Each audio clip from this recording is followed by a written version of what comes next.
Magandang gabi sa inyo lahat. Ito ulit si Mike Padua. Narito ulit tayo sa ating update sa bagyong si Kiko o Shantou. At bibigyan na natin ang final update sa bagyong ito since lumabas na po siya ng Philippine Area of Responsibility. Wala na po itong epekto sa ating bansa. So ito po ay para sa yung linggo ng gabi, ika-12 ng buwan ng September 2021. At itong Tagalog version ay pinaglilingkod sa inyo ng Typhoon 2000, ang unang website sa Pilipinas ukol sa mga bagyo. So, umpisa na natin. Ito ang ating latest fast animation. Bukas, resume na natin yung ating GraphSat para pagbalik natin sa YouTube, i-explain natin mga GraphSat, Graphical Satellite Analysis. Pag may bagyo kasi medyo nakukulangan tayo ng time, okay? Dahil po masyadong maraming gawa pag gawa ng update sa mga bagyo.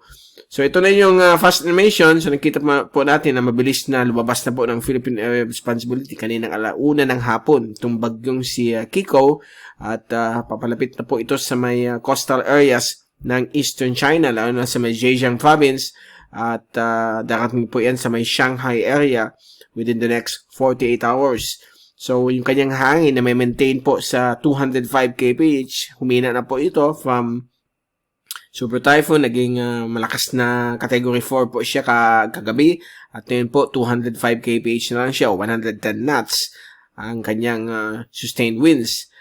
At kumikilos na yun ng norteng silangan sa bilis na 26 km bawat oras kahapon at kanina nasa 19 lamang po on normal speed ang kanyang galaw. But ito po ay malaking epekto po sa Taiwan, lalo na po yung northern at eastern sections kasama po ang Taipei at Hualien. Nagbigay po ng malalakas na ulan at hangin dito sa area na ito. So nag-cause din po ito ng grabeng ulan na nakakapuno po sa mga reservoir, mga dams nila na nagkaroon po ng drought in the past few months. So nakatulong po itong mga ulan na dala itong bagyong si Kiko.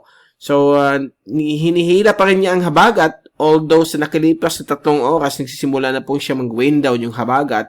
Nasa western seaboards na po ng Luzon ang malalakas na ulan. But may mga padaan-daan pa rin mga showers sa malaking bahagi po ng western Luzon. Sa Metro Manila, ganun din po. Mayroon tayong nakachat na nagbigay din na analysis na mayroon mga ulan-ulan na dumadaan doon. Dito sa Bicol, medyo nag-improve na po ang panahon. Kahapon kasi may mga showers pa rin dala ng habagat, lalo na po nung nakakaang Biyernes. But kanina medyo maaraw na po, makulimlim lang sa hapon but walang ulan. Subalit sa Visayas, bumabalik na naman po yung mga local thunderstorms, okay? Dahil po sa tropical heating ng ating karagatan, hapon o gabi nandyan po sila. Dito rin po sa may Mindanao, local convection, bibigay po ng mga thunderstorms. In the next few days, gaganda na rin mga panahon dito sa may Luzon, lalo na po ang western sections. Lalo na pag nandito na po yan sa may area po ng Shanghai, itong bagyong si Kiko, at wala na pong pool dito po sa habagat. Ito naman po ang bagyong si Julina, maglalandfall na rin in the next 12 to 24 hours sa may coastal areas po ng Danang, Vietnam. So, bibigyan rin po dyan mga lalakas na ulan. Sa labas ng bansa, wala tayong nakikitang panibagong LPA, but meron po tayo dito tinatawag nating surface trough. Ayan po, elongated po siya from Guam, papunta po sa may Palau. May mga thunderstorms po dyan. Okay? And kung titingnan natin yung zoom-in satellite animation, so yan po, kita pa rin yung mga thunderstorms yung dala ng habagat sa western sections ng Luzon, lalo na po sa may Ilocos region, western sections ng Central Luzon, but unti-unti na pong bumubuti ang panahon, especially tomorrow, at dito naman po sa ibang bagay ng ating bansa, maganda naman po ang panahon, subalit sa hapon ng gabi may mga local thunderstorms dahil po sa local convection. Lalo po dito sa may Samar, ibang parte po ng Visayas at Mindanao. Okay? At kung titignan natin yung final track natin na inisyu kanina ng 5:00, ang forecast natin lalabas po ng 2 p.m. but bumilis ng bagya itong bagyong si Kiko, kaya launa nakalabas na kaagad. At nandito na po siya sa may bahagi po ng East China Sea in the general direction po ng Eastern China. So dito po siya sa may Shanghai area sa darating pong September 14. Okay? Actually, September 13 ng hapon, nandyan na po siya. So, hanggang 3 o 4 na araw pa po siya dyan, quasi stationary, bago po ito mag-accelerate towards southern coast ng South Korea. So, magiging extratropical cyclone po siya. From tropical characteristics, magiging middle latitude cyclone po ito. Ibig sabihin, yung kanyang energy ay kukuhanin niya na sa malamig na environment. Hindi na po galing sa warm sea surface temperature, yung paglakas niya. Okay? At magiging frontal system po yan, mga ganyan na weather system. At dito po yung mga tracks ng lahat ng Asian agencies nagmo-monitor po sa bagyong si Kiko. So, they all agree na pupunta muna sa standby muna sa Shanghai bago po ito maging extratropical cyclone patungo po sa karagatan south of, dito po sa may coastal areas po ng South Korea. Dito rin po ang mga computer models. Ang pinapakita naman computer models ay dito po siya dadaan sa may Japan bilang isang middle latitude cyclone kapag natapos niya yung pag-transition from tropical cyclone to extratropical cyclone. At dito naman po ang bagyong si Conson o Jolina na quasi-stationary na yun, gumagalaw ng almost 1 to 2 kph lamang. At inaasahan din po ito magla-landfall sa may dalampasigan po ng Danang, Vietnam. At bago tayo magpaalam, ito ulit yung ating wind at rain forecast mula sa, pati yung pressure forecast mula sa European model, courtesy of windy.com. Bukas ng hapon, inaasahan pa rin ng mga local thunderstorms dito po sa malaking bahagi po ng ating bansa, mga isolated ones, lalo na po sa may Visayas at Mindanao. At pagdating po ng Martes ng hapon, nandiyan pa rin mga localized thunderstorms, lalo po sa Luzon. At pagdating ng Miyerkules ng hapon, ay ganun pa rin po, may mga local thunderstorms, more frequent po sa may Visayas at Mindanao.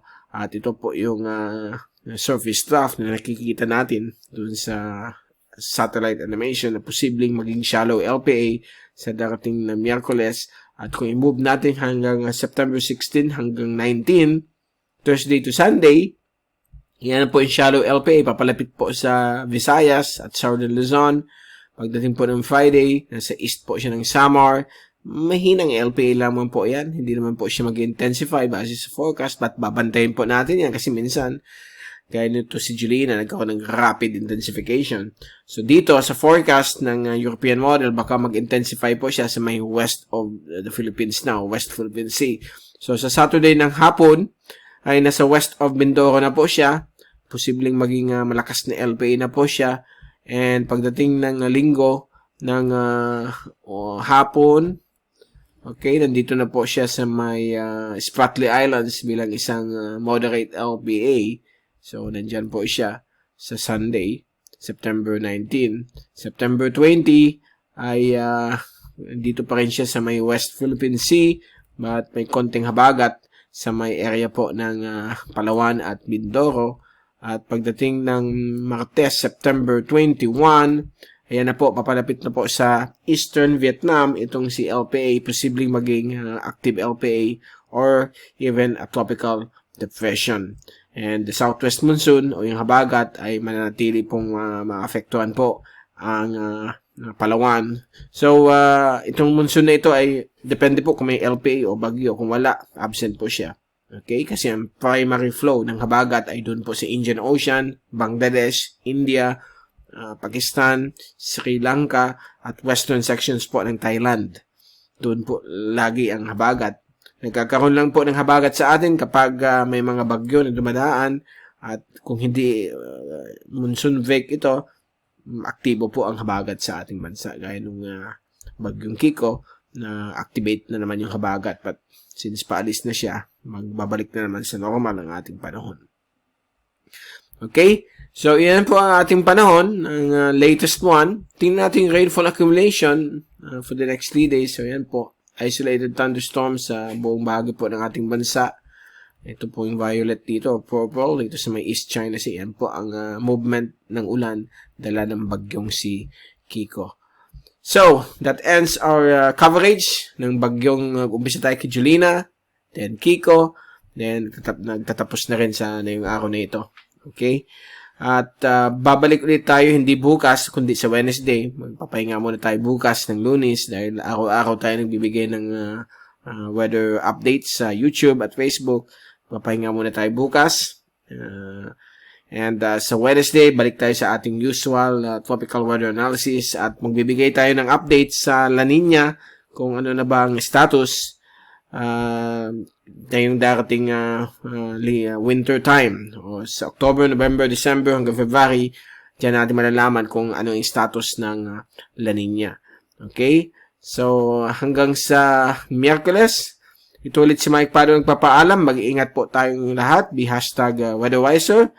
Have a blessed Sunday sa inyong lahat. At maraming salamat po sa pagpanood niyo sa aking channel.